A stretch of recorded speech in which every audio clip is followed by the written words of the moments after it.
Hey everyone, Matt here from Doctors Running, and today we're going to do probably not a sub 2. It's probably going to go a little longer, but we're going to do a full video review of the New Balance Fresh Foam More V4. Why am I excited to do this? Because first of all, I got 61 miles on this. I totally missed doing a initial review because I was just enjoying them too much.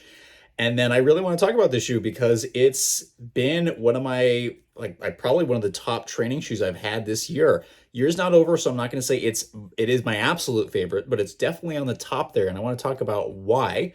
Especially again, my tastes have been changing over time, but this is really hitting a lot of good spots for me. It is totally different from the last version. So while the last version was well over 11 ounces, I think like high 10-ish, I can't remember exactly. This is 10.4 ounces for men's, 8.4 ounces for women. So it's dropped a significant amount of weight. The stack height is still really high. I don't have the exact measurements, but it's probably sitting close to 40, if not slightly below or above. It looks a little higher just because the sidewalls on here are really intense. So that was something I noted with the previous version.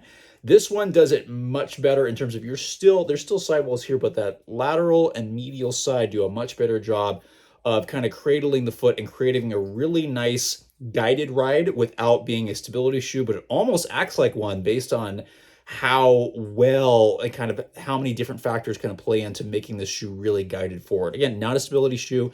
It is a neutral shoe, but it's done really well in a way that those that need some stability are going to do extremely well in this shoe, which is also a reason why I liked it. So other really big changes, the foam is very different. I found that while there was a lot of foam underfoot on the previous versions, it wasn't always that soft, or at least kind of like soft initially and then kind of almost like feels like I hit something. Wasn't really, it was definitely really stiff and rockered.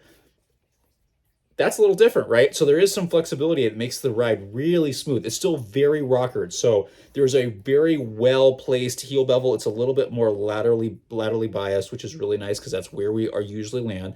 There is a good amount of there is some toe spring, but a solid forefoot rocker. Adding some flexibility in there, the ride is really smooth. And what's really nice is the foam is also fairly bouncy. Now, to my knowledge, I believe this is still an EVA based foam. They call it, fresh foam. It's probably the best version of this that I have felt in terms of how the midsole is resilient, meaning it's not a racing shoe by any means, but when I've landed on this, it doesn't feel like I kind of sink in. It doesn't feel like I like kind of land on something really hard, which some maximalist shoes do. It's like thud, like you're like, I feel like that should have been a little softer. It's got a nice give and pop back off, not an aggressive way, because this is really meant for daily training. It's meant for long runs, which it does really well on, obviously, given the rocker and really nice cushioning. So it's got a softer ride without being mushy. It's still got some like kind of roll and bounce back, which makes for a great training shoe that's been really fun to put on.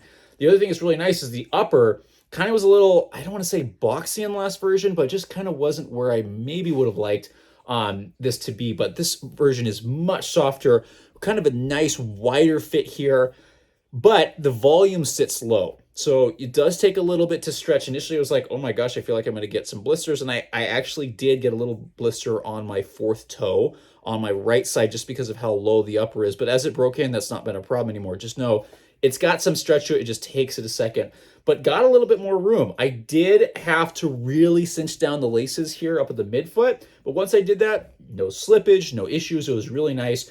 There is a flexible heel counter here. It really didn't bother me because you sit into the midsole here like some other maximalist shoes.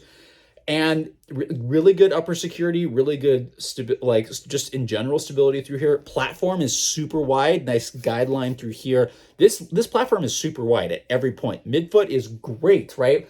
I keep talking about going, don't narrow this too much. This is really good to have this be a little bit wider because it creates an inherently more guided ride, which is really, really nice.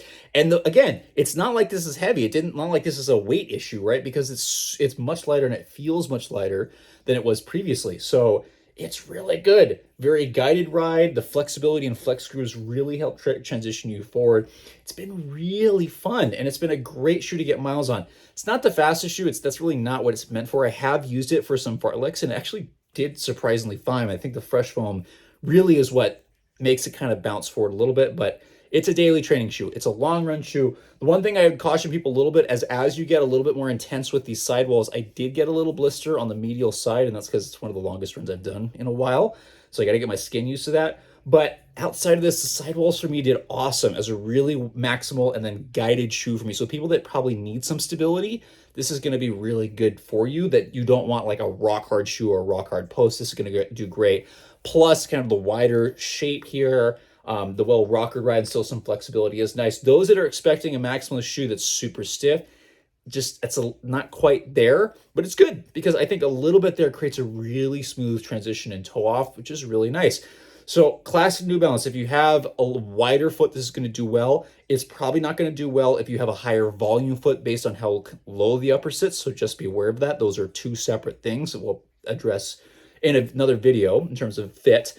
But really good job. This is probably the best update, one of the best updates of the year that I've seen. And I'm excited to get more miles in it. Like I said, I've got 61 miles and the outsole is still intact. So you can say durability is really, really good. But overall, I'm really impressed with the performance level that New Balance is doing this year. I'm excited to see what else comes out. There's a couple other things we're still waiting on to see what happens.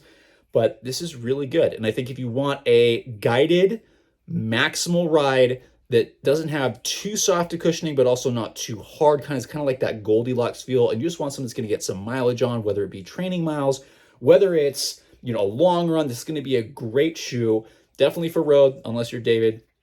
But that's the full review of this shoe. We're going to have a full written review to follow it up, and we're going to have a lot of cool stuff come up as well, and lots of really cool shoe reviews, just because we've just got sent some cool stuff, and I'm very excited to share it with all of you. So check in soon, and we'll have some more stuff.